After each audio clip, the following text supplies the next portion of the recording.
بسم اللہ الرحمن الرحیم۔ السلام علیکم۔ یہ کاشانہ بصیرت کا چینل ہے اور آپ جو کتاب سماعت فرما رہے ہیں اس کا نام ہے سخن، پارٹ 13۔ اسلام میں ہدایت اور رہبری کا کوئی ایک بالکل معین شکل بیان نہیں کی گئی اور نہ اس طریقہ کار کی اور اس کی شرائط کی کوئی مکمل تفصیل دی گئی ہیں۔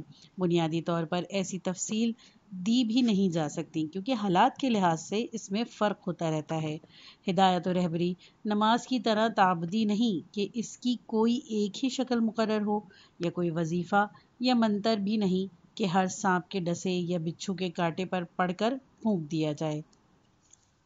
طریقہ اور ذریعہ اضافی اور وقتی ہوتے ہیں۔ ایک جگہ رہنمائی کا ایک طریقہ استعمال کیا جاتا ہے، لیکن ہو سکتا ہے کہ وہی طریقہ کسی دوسری جگہ گمراہی کا سبب بن جائے۔ جن دلائل سے ایک بڑھیا کو مومن بنایا جا سکتا ہے، وہی دلائل اگر ایک تعلیم یافتہ آدمی کے سامنے پیش کیے جائیں تو اس کو گمراہ کر دیں۔ ایک کتاب جو کسی زمانے میں اس زمانے کے لوگوں کے مذاق اور ان کی ذہنی سطح کے مطابق ہو، دوسرے زمانے میں گمراہی کا سبب بن سکتی ہے۔ ہمارے پاس بہت سی کتابیں ہیں جنہوں نے زمانہ قدیم میں خوب کام دیا اور سینکڑوں ہزاروں کو راہ ہدایت دکھائی، لیکن ان کتابوں سے ہمارے زمانے میں کسی کو ہدایت نہیں مل سکی، بلکہ ممکن ہے کہ گمراہی، شک اور تذبذب کا سبب بن جائیں۔ ان کتابوں کا شمار ان میں کرنا چاہیے جو لوگوں کو گمراہ کرتی ہے، حتیٰ کہ ان کی خرید و فروخت اور طباعت و اشاعت بھی خالی از اشکال نہیں۔ کتنی عجیب بات ہے کہ وہی کتاب جس نے پہلے ہزارہا لوگوں کو راہ ہدایت دکھلائی، اب وہ گمراہ کن ہو گئی ہے۔ اصل یہ ہے کہ سوائے آسمانی کتاب اور کلام معصومین علیہ السلام کے ہم جس کتاب کو بھی لیں گے وہ ایک محدود مدت کے لیے مفید ہوتی ہے، اور وہ مدت گزر جانے کے بعد اس کا فائدہ اور مقصد ختم ہو جاتا ہے۔ یہ نکتہ جو میں نے بیان کیا ایک اہم معاشرتی مسئلہ ہے اور ایک ایسا معمہ ہے جس کے حل کی ضرورت ہے۔ ابھی تک اس پر کوئی غور و خوض نہیں ہوا۔ یہ تو توقع نہیں کی جا سکتی کہ اس جلسے میں بات بالکل واضح ہو جائے گی۔ دراصل اس بات کو بار بار دہرانے کی ضرورت ہے تاکہ یہ ہمارے ذہن نشین ہو جائے کہ ہر زمانے کے ذرائع ہدایت اس زمانے سے مخصوص ہوتے ہیں۔ ضروری ہے کہ اس کے کچھ شواہد اسلام کی بنیادی کتابوں سے پیش کیے جائیں تاکہ معلوم ہو جائے کہ اسلام نے خود اس نقطے کی طرف توجہ دی ہے۔ میں نے تقریر کے آغاز میں سورہ نحل کی آیت نمبر 125 پڑھی تھی۔ مفسرین کا اس بات پر اتفاق ہے کہ اس آیت میں رہنمائی کے 3 طریقے تجویز کیے گئے ہیں، اور ان میں سے ہر طریقہ خاص موقع سے مخصوص فرمایا ہے کہ لوگوں کو اپنے رب کی طرف بلاؤ۔ یاد رکھیے کہ جہاں بھی رب کا لفظ استعمال ہوا ہے اس کے مفہوم میں ایک خاص پہلو شامل ہے جس سے مراد تربیت ہے۔ چونکہ یہاں بھی دعوت اور تربیت کا ذکر ہے، اسی لیے رب کا لفظ استعمال کیا گیا ہے۔ فرمایا گیا کہ لوگوں کو اپنے رب کے راستے کی طرف بلاؤ، یعنی اس راہ کی طرف جس سے لوگوں کی پرورش اور تربیت ہو۔ کس طرح بلاؤ؟ حکمت سے، یعنی ایسے پختہ دلائل پیش کرو کہ جن میں شک کی گنجائش ہی نہ ہو۔ بقول منطقیوں کے ایسی بات کہو جس کے مقدمات 100% یقینی ہوں۔ خلاصہ یہ ہے کہ اپنے پروردگار کے راستے کی طرف لوگوں کو خالص علمی و عقلی دلائل و براہین کے ذریعے سے بلاؤ۔ مفسرین کہتے ہیں کہ علمی و عقلی دلائل سے صرف ان لوگوں کو دعوت دی جانی چاہیے جو اس کے استعداد اور صلاحیت رکھتے ہوں۔ والموعظۃ الحسنۃ، یعنی لوگوں کو اپنے پروردگار کی راہ کی طرف بلاؤ دل خوش کن وعظ و نصیحت کے ذریعے سے۔ کچھ لوگ علمی و عقلی دلائل سمجھنے کی اہلیت نہیں رکھتے۔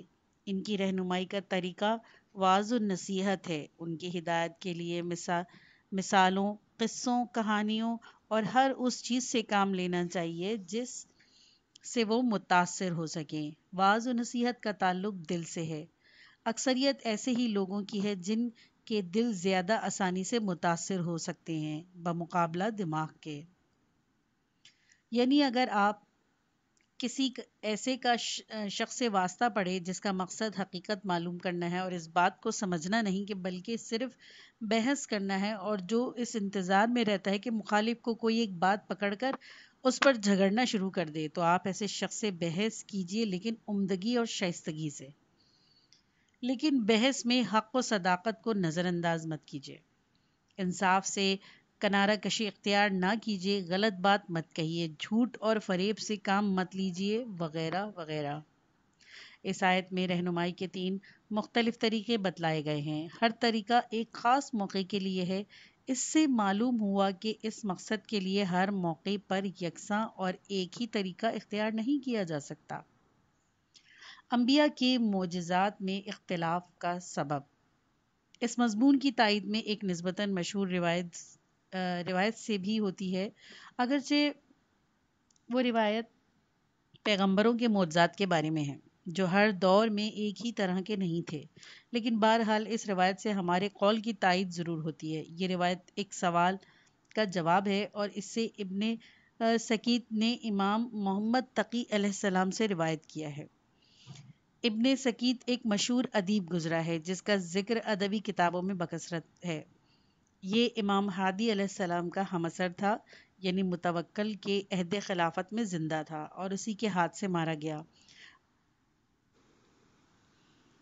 مذہباً شیعہ تھا۔ کہتے ہیں کہ اس کے قتل کا سبب یہ ہوا کہ یہ متوکل کے 2 بیٹوں المعتضد اور المودد کا استاد تھا۔ متوکل کو معلوم تھا کہ ابن سکیت علویوں کا ہوا خواہاں ہے۔ ایک دن جب یہ دربار میں موجود تھا، متوکل کے بیٹے بھی وہاں آ گئے۔ متوکل، جس کے لیے مشہور تھا کہ اس کی تلوار سے خون ٹپکتا تھا، اس نے ابن سکیت کو مخاطب کر کے پوچھا کہ میرے بیٹے بہتر ہیں یا علی کے بیٹے حسن اور حسین علیہ السلام؟ ابن سکیت جو بڑا عالم تھا اور متوکل کو اس کی گستاخی پر بہت برہم ہوا اور کہا، میری نظر میں علی علیہ السلام کا غلام قمبر بھی ان دونوں لڑکوں اور ان کے باپ سے بہتر ہے۔ متوکل نے ترک غلاموں کو حکم دیا کہ ابن سکیت کی زبان گدی سے کھینچ کر نکال لیں۔ اس طرح ابن سکیت کو قتل کیا گیا۔ بہرحال اس شخص نے امام ہادی علیہ السلام سے پوچھا، فرزند رسول، جب حضرت موسیٰ علیہ السلام مبعوث ہوئے تھے تو انہوں نے لوگوں کی تبلیغ و ہدایت کے لیے جن معجزات سے کام لیا وہ تو اس نوعیت کے تھے جیسے عصا کا اژدہا بن جانا، ید بیضا وغیرہ، اور جب حضرت عیسیٰ علیہ السلام مبعوث ہوئے تو ان کے معجزات کی نوعیت مختلف تھی، جیسے مادرزاد اندھوں اور مبصروں کا علاج، انہوں نے مردوں کو زندہ کیا، اس طرح کے اور دوسرے کام کیے۔ مگر جب ہمارے پیغمبر صلی اللہ علیہ وآلہ وسلم مبعوث ہوئے تو انہوں نے ایسا کوئی معجزہ نہیں دکھلایا۔ ان کے معجزات فصاحت و بلاغت کلام اور قرآن ہے۔ اس کی کیا وجہ ہے؟ امام نے فرمایا کہ اس کی وجہ زمانے کا اختلاف ہے۔ حضرت موسیٰ علیہ السلام کے زمانے میں جادوگری اور اس نوع کی چیزیں لوگوں کے دل و دماغ پر چھائی ہوئی تھیں۔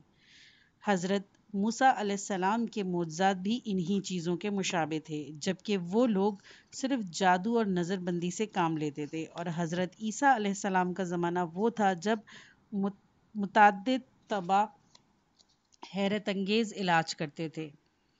لوگوں کی گردنیں انہی کمالات کے سامنے جھکتی تھیں۔ اللہ تعالیٰ نے حضرت عیسیٰ علیہ السلام کو بھی اس نوع کا معجزہ عطا کیا، مگر خاتم الانبیاء صلی اللہ علیہ وآلہ وسلم کا زمانہ قادر الکلامی کا زمانہ تھا، بلند پایہ کلام کی قدر تھی، اسی لیے اسلام کے معارف عالیہ بلند پایہ اور فصیح و بلیغ عبارت میں ادا کیے گئے۔ مزید تفصیلات کے لیے دیکھیے جامع تعلیمات اسلامی کی کتاب فلسفہ معجزہ، موقع آیت اللہ عظمی الخوئی رحمۃ اللہ علیہ۔ ابن سکیت کو امام کا جواب بہت پسند آیا، کہنے لگا، اب میں اس بات کا راز سمجھ گیا ہوں۔ پھر عرض کیا فرزند رسول صلی اللہ علیہ وآلہ وسلم، اس زمانے میں خدا کے وجود اور وحدانیت کو کیسے ثابت کیا جا سکتا ہے؟ فرمایا عقل سے۔ ابن سکیت نے کہا ھذا واللہ هو الجواب۔ معلوم ہوا کہ پیغمبروں کے معجزات کے اختلاف کی علت یہ ہے کہ ہر زمانے میں لوگوں کی ہدایت کا ذریعہ مختلف ہے، ورنہ ممکن تھا کہ آدم سے خاتم تک ایک ہی قسم کا معجزہ ہوتا، بشرط یہ کہ یہ مان لیا جائے کہ آدم علیہ السلام بھی پیغمبر تھے اور ان کا بھی کوئی معجزہ تھا، کیونکہ بعض کا خیال ہے کہ آدم پیغمبر نہیں تھے۔ بہرحال ہر پیغمبر نے اسی معجزے سے کام لیا جو ان کے دور اور زمانے کے مناسب حال تھا۔ انبیاء کا طریقہ کافی میں ایک مشہور حدیث نبوی ہے صلی اللہ علیہ وآلہ وسلم، اور حال ہی میں بعض دوستوں نے جن کے پاس اہل تسنن کی حدیث کی کتابیں موجود ہیں، تحقیق کر کے بتلایا کہ یہ حدیث اہل تسنن کی کتابوں میں بھی موجود ہے۔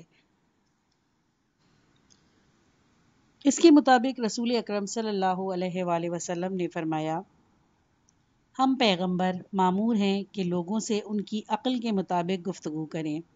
ہم جس سے بات کرتے ہیں اس کی ذہنی اور فکری سطح کا خیال رکھتے ہیں اور اس کی عقل اور سوچ کے مطابق بات کرتے ہیں۔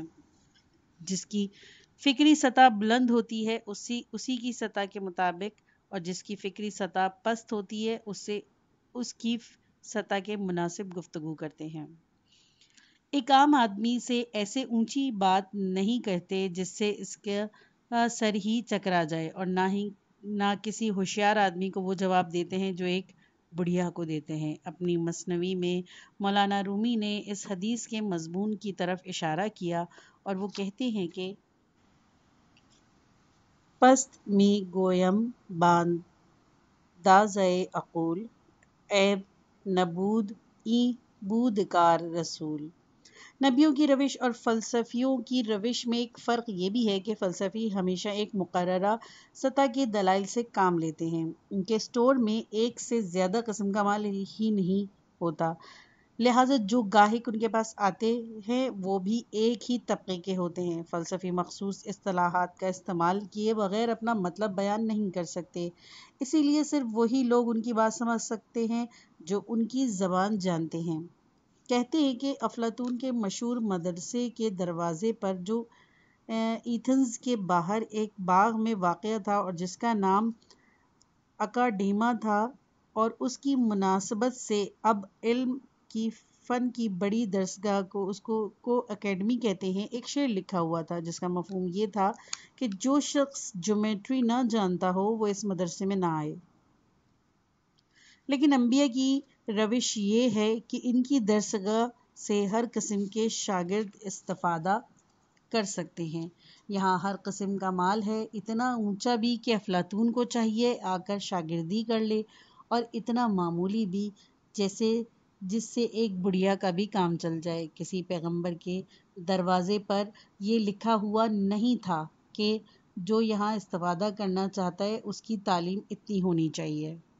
ہاں یہ ضرور تھا کہ جس کی جتنی زیادہ استعداد تھی وہ اتنا ہی زیادہ استفادہ کر سکتا تھا، لیکن جس کی استعداد کم تھی وہ بھی اپنی لیاقت کے مطابق فائدہ اٹھا سکتا تھا۔ بہترین شاگرد۔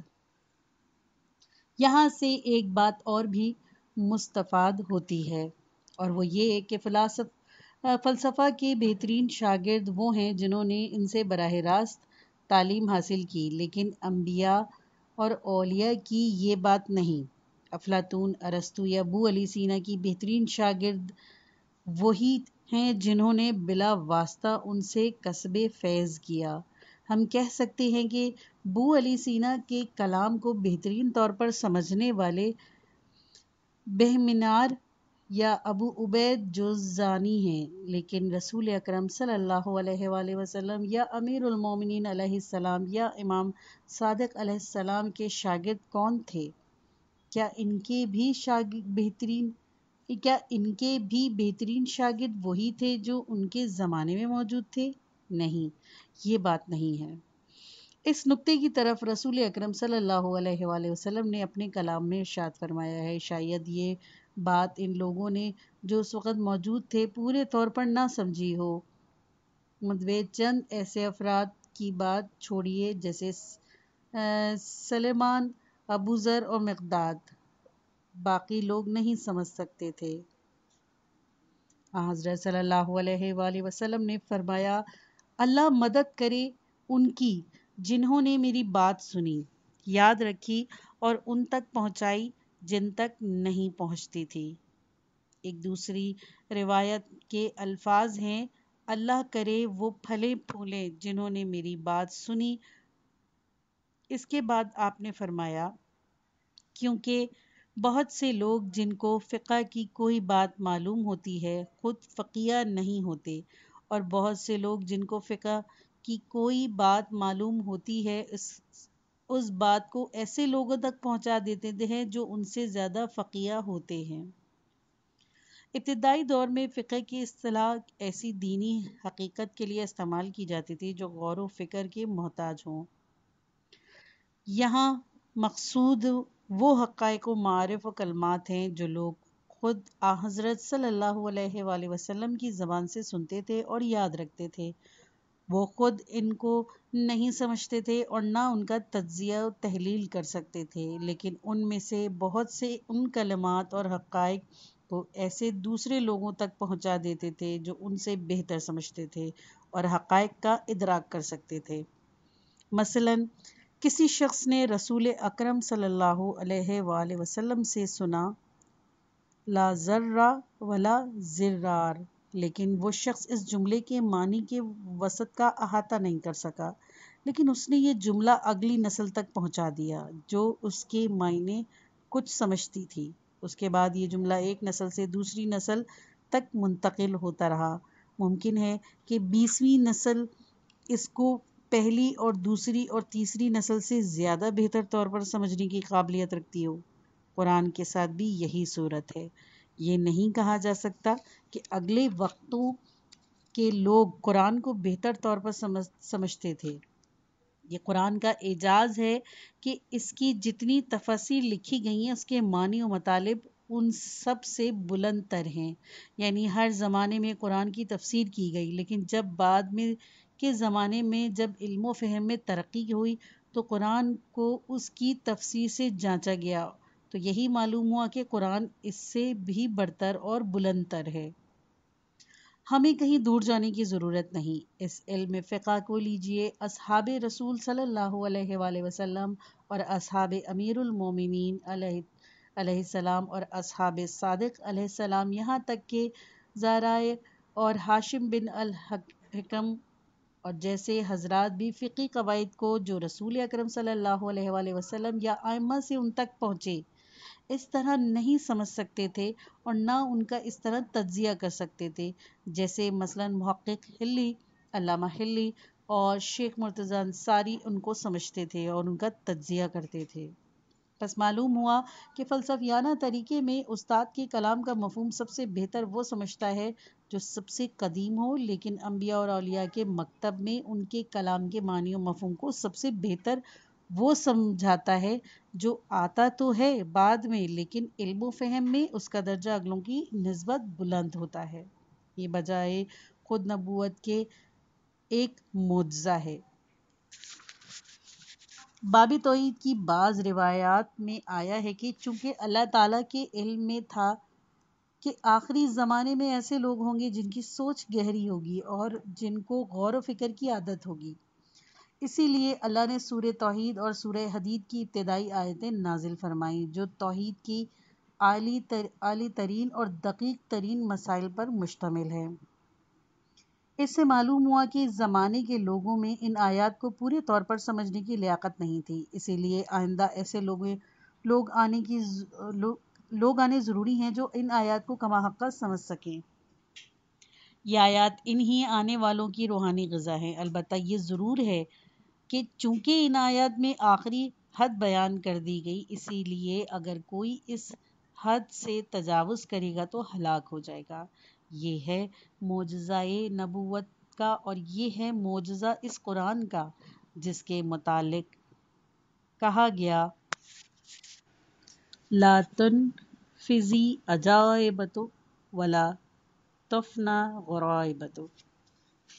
میں نے یہ سب کچھ اسی لیے کہا کہ جب میں نوجوان نسل کی رہنمائی کی بات کروں تو کوئی یہ نہ کہنے لگے کیوں جناب، کیا نئی نسل کی رہنمائی اور پرانی نسل کی رہنمائی میں کچھ فرق ہے؟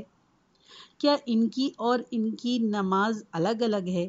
جب دونوں کو تبلیغ کے طریقے مختلف ہوں جیسا پہلے سے ہوتا چلا آیا ہے، اب بھی اسی طرح ہونا چاہیے۔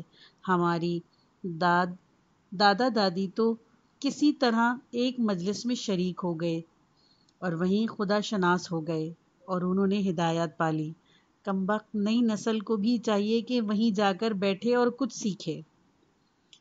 جوان نسل یا جوان فکر۔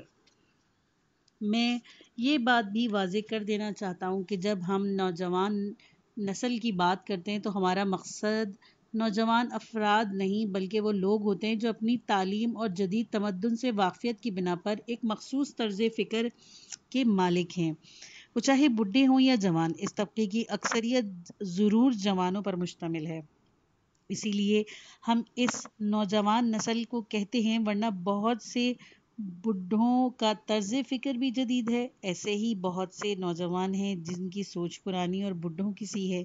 بہرحال ہماری مراد اس طبقے سے ہے جو مخصوص طرز فکر رکھتا ہے اور جس کی تعداد روبہ افزائش، اور آئندہ چل کر بڈھوں اور جوانوں سب کا طرز فکر یہی ہو جائے گا۔ اگر خدا نخواستہ اس نسل کی رہنمائی اور ہدایت کی فکر نہ کی گئی تو یہ نسل آگے چل کر مکمل طور پر ہاتھ سے نکل جائے گی۔ یہ مسئلہ ہمارے ملک میں بڑی اہمیت کا حامل ہے، گو یہ مسئلہ دوسرے اسلامی ممالکوں میں بھی تھا اور ہے، لیکن وہ بھی ہم سے پہلے اس کی فکر میں پڑ گئے ہیں اور انہوں نے سنجیدگی سے اس پر غور شروع کر دیا ہے، لیکن ہم نے ابھی تک اس مسئلے کو سنجیدگی سے نہیں لیا۔ ہماری نظر میں نوجوان نسل محض ہوا پرست اور شہوت پرست نسل ہے۔ ہمارا خیال ہے کہ اگر ہم بد زبانی سے کام لیں اور ممبر سے انہیں سخت سست کہیں اور ان کا مذاق اڑا کر سامعین کو ہنسائیں تو سب کام ٹھیک ہو جائے گا۔ اور جیسے ہی ہم نے فریاد کی کہ اسکول کالج کے لڑکے ایسے ہی ہیں اور لڑکیاں ایسی ہیں، پورا مسئلہ حل ہو جائے گا۔ دراصل ایسی باتیں تو آپ کو سلانے کے لیے ایک لوری کی سی ہیں تاکہ آپ غفلت میں رہیں، مسئلے کے حل کی کوئی تدبیر نہ کریں اور صرف اس وقت بیدار ہوں جب پانی سر سے گزر چکا ہو۔ اپنے زمانے کے حالات اور ضروریات کو سمجھو۔ امام صادق علیہ السلام کا قول بہت ہی پرعظمت ہے۔ کافی کی پہلی جلد میں ایک حدیث آئی ہے جس کا فقرہ ہے یعنی جو شخص اپنے زمانے کے حالات سے آگاہ ہے، انہیں سمجھتا ہے اور اسے ان کا احساس ہے، مشتبہ اور غلط فہمی پیدا کرنے والی باتیں اس پر حملہ آور نہیں ہو سکتی۔ عربی میں ہجوم کے معنی اچانک حملہ کرنے والی اور بے خبری میں آ لینے کو ہیں۔ امام فرماتے ہیں جو اپنے زمانے کے حالات سے واقف ہے وہ مشتبہ امور کو اس طرح شکار نہیں ہوتا جیسے کہ ہوش و حواس کھو بیٹھے اور ان کا حل دریافت نہ کر سکے۔ کتنی عظیم بات ہے۔ اس حدیث میں کچھ اور جملے بھی ہیں، سب تو مجھے یاد نہیں۔ ایک جملے میں فرماتے ہیں جو سمجھتا نہیں اور جس کی سوچ صحیح نہیں وہ کبھی کامیاب و کامران نہیں ہو سکتا، اور جو جانتا نہیں وہ کبھی صحیح سمجھ نہیں سکتا۔ یعنی علم عقل کو ثقیل کرتا ہے۔ عقل سے مراد مختلف امور کا صحیح تجزیہ کرنے اور مقدمات کو ترتیب دے کر ان سے صحیح نتیجہ اخذ کرنے کی قوت ہے۔ عقل کا دار و مدار علم پر ہے۔ عقل چراغ ہے اور علم اس کا تیل۔ اس کے بعد فرماتے ہیں جو سمجھتا ہے آخرکار اسے ضرور کامیابی ہوگی، اس کی محنت ضرور ٹھکانے لگے گی۔ مطلب یہ ہے کہ علم سے ڈرنا نہیں چاہیے، اس سے خطرہ محسوس نہیں کرنا چاہیے۔ ہمارا طرز عمل اس کی تعلیم کے بالکل الٹ ہے۔ ہم اول تا آخر اور من الباب الی المحراب اپنے زمانے سے بے خبر ہیں۔ ہم یوں ہی بیٹھے بے خبری کے عالم میں اونگتے رہتے ہیں۔ جب کوئی مسئلہ پیش آتا ہے، مثلاً یہ کیا زمینوں کو کسانوں میں تقسیم کر دیا جائے، کیا قانون اصلاح اراضی مناسب ہے؟ تو یہ مسئلہ بے خبری میں ہم پر حملہ آور ہو جاتا ہے۔ چونکہ ہم اپنے زمانے کے حالات اور ضروریات سے قطعی نابلد ہیں، ہم نہ ان باتوں کی پیش بینی کرتے ہیں، نہ یہ حساب لگاتے ہیں کہ کیا بات ضروری ہے اور کن حالات میں کیا کرنا چاہیے۔ چونکہ دنیا میں جو کچھ ہو رہا ہے اور جو کچھ ہونے والا ہے، ہم اس سے بالکل بے خبر ہیں۔ اس لیے جب عورت کے سماجی حقوق کا مسئلہ اٹھتا ہے تو ہمیں یہ موقع ہی نہیں ملتا کہ ہم اس مسئلے کے تمام پہلوؤں پر غور کریں، اپنی ذہنی قوتوں کو مجتمع کر کے یہ سمجھیں کیا واقعی یہ کوئی سنجیدہ مسئلہ ہے۔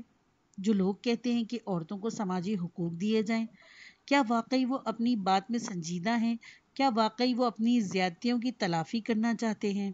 ایسا تو نہیں کہ اس سارے قضیے کا مقصد ہی کچھ اور ہو اور یہ اس سے کچھ اور ہی فائدہ اٹھانا چاہتے ہوں۔ آئندہ بھی ایسے ہی مشتبہ مسائل اٹھتے ہی رہیں گے، لیکن ہم ہنوز غفلت کی نیند سو رہے ہیں۔ اب سے 60 سال یا 100 سال پہلے بھی اسی طرح کے مسائل تمام اسلامی ممالک میں اٹھتے تھے اور نوجوان نسل کی دینی رہنمائی کا سوال پیدا ہوا تھا، لیکن ان لوگوں نے ہم سے پہلے ان مسائل کو حل کرنے کی کوشش کی۔ اب کیا کرنا چاہیے؟ نئی نسل کی رہنمائی کے لیے کوئی پروگرام وضع کرنے سے زیادہ اہم مسئلہ یہ ہے کہ یہ خیال ہمارے ذہنوں میں پوری طرح جاگزیں ہو جائے کہ مختلف ادوار میں رہنمائی اور ہدایت کے لیے مختلف تدابیر اختیار کی جاتی ہیں اور ان تدابیر پر عمل کے اندازہ بھی مختلف ہوتا ہے۔ یہی نہیں بلکہ مختلف مزاج رکھنے والے افراد کے معاملے میں بھی مختلف حکمت عملی اختیار کرنی پڑے گی۔ یہ خیال تو ہمیں اپنے دماغ سے بالکل نکال دینا چاہیے کہ ہم جدید نسل کی رہنمائی قدیم اور فرسودہ طریقوں سے کرتے ہیں۔ سب سے پہلے تو ہمیں یہ دیکھنا اور سمجھنا چاہیے کہ اس نئی نسل کی امتیازی خصوصیات کیا ہیں۔ عام طور پر اس نسل کے بارے میں دو قسم کا طرز فکر پایا جاتا ہے اور ان کے بارے میں ہی دو قسم کی رائے بھی قائم کی جاتی ہے۔